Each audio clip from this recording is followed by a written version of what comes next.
All right, so in today's video, guys, we're gonna be demonstrating how to install a 3-tier scaffolding system so that you can install your own windows, you can do your own siding, you can do your soffit and your fascia. Heck, you can fix just about anything if you know how to do scaffolding. And it's a little sketchy and dangerous, so it's best to know all the ins and outs so that you don't have to learn anything the hard way. All right, Matty, let's start with the feet. So first thing we're gonna do is we're gonna set up the first stage, and this is really a 2-man operation. Yes, you can do it on your own, but I don't really suggest it. Put that to the lowest point because this is as we can. This is the highest point. There we are. Now when you're putting up your scaffolding, you're gonna wanna have 4 leveling feet. Leveling blocks, so pieces of wood or a concrete block or something. Here we go. All right, walk it all the way over to the floor, fingers, and done. All right, the next one. That's probably not bad right where it is. Give that a shot. Okay, Matty, I can only go one direction here. Why don't you go on the other side? And I'll tilt this way. Good plan. And you can stick it in. And fingers. All right. Now, that looks pretty good. Too high? A little bit. So we're just using a level on the top of the scaffolding to try to find the level spot. I can kick this. It's like a wing nut. How's that looking? Looks good to me. You just give me one more and good? Okay. Yeah. All right, so hold this for a second. The scaffolding consists of a few major components.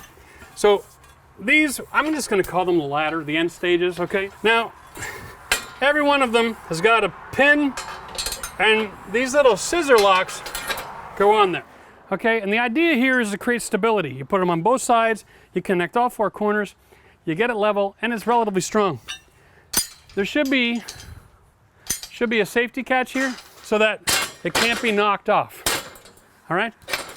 Doesn't always happen. If you're working alone, you can connect it like this to stand it up. Here we go. Let's just put in both feet and then we'll stand it up. I almost missed a step. Yeah, we'll go from there. Give an idea of where we're gonna be putting those feet.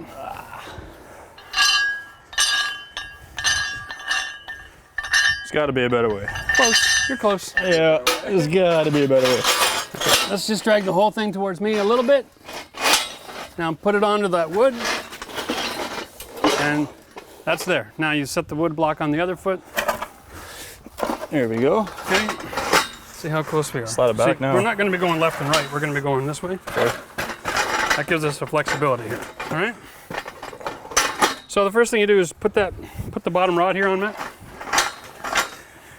This ain't my first rodeo, boy. You done this before? Yes, sir. Nice. You're my helper this time. Ah! Reminds me of that video I did with Nate where he said he built a deck all by himself. All right, let's go grab another scissor and put it over here. Hey, and if you're working on the outside of your house, you want to see that video where Nate and I built the deck, you can click the link up here. Okay. All right, lift it, give it a kick, give it a spin or two, yeah. Oh. There you go, try that. That's looking good. How's that? I'm thinking it's pretty good. All right, now, this stuff generally isn't all that heavy, so you can make adjustments as you go along if you find it necessary. The point is try to get it somewhat level so you're stable. You can start close to the wall, and if you get to the top and you're 3 or 4 feet from the wall, you know you made a mistake. Fix it, because you don't want to just topple the sucker over. Okay, so now we're going up. Now here's a first word of warning. This is experience talking. Always climb the ladder from inside the scaffolding, not outside. Why is that? You get 3 stages up, you'll pull the whole damn thing on top of you. Thank you. Okay, now, this is the wrong way to do it. Okay? Always pass it to me from the end. Why? What? Why? Because I can stand on the end, and I don't have to lean over to pull it up. Ah. Boom. Done. When you take the course of how to assemble scaffolding and you get your license to do this sort of thing, everything we're doing here is wrong. Crazy. But the reality is, as a homeowner working at your own house, you don't have to follow a myriad of safety protocol. You just got to use your common sense. We'll do both of these safety bars, and then we'll do another stage. Okay? Common sense. Get that bar on the top left corner over there, and then everything will work out fine. If your scissor bar isn't in the right spot when you start this ordeal, you're gonna have a lot of trouble. Okay, do one side, and then do the other. The more level you start, the easier all this is. Balancing it, Ollie, that's nice.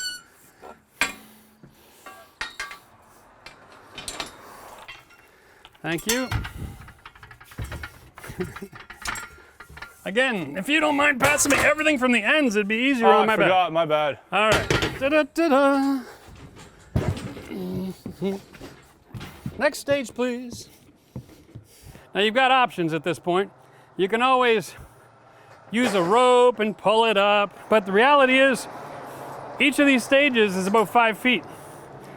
My helper is more than 5 feet tall, and if he holds the bottom of it, it's gonna make it right to where I'm leaning over, all right? I know.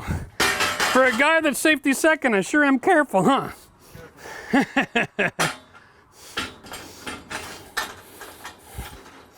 Uh-oh.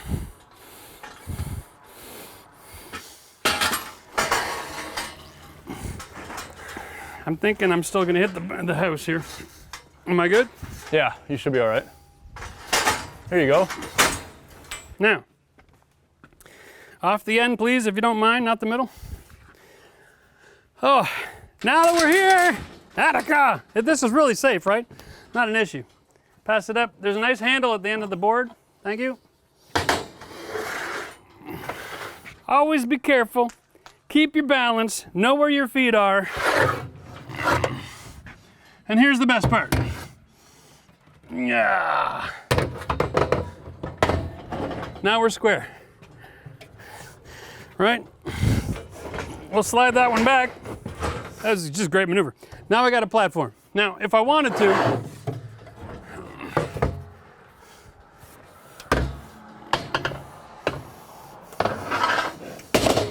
I can use that. I can put my materials there. I can work there. You can also turn the scaffolding around so the ladder's on the outside, and you can set the stage at different heights. You have a little work area. Completely optional. Now, if you excuse me, I got to get back to fixing all my soffit and fascia so we can finish off our siding. Tomorrow. But now you know how to put up scaffolding. If you want to know how to do the siding at your house, which is the #1 return on investment renovations for homeowners, click the link right here. If you buy your own siding and install it yourself, you're going to make thousands of dollars.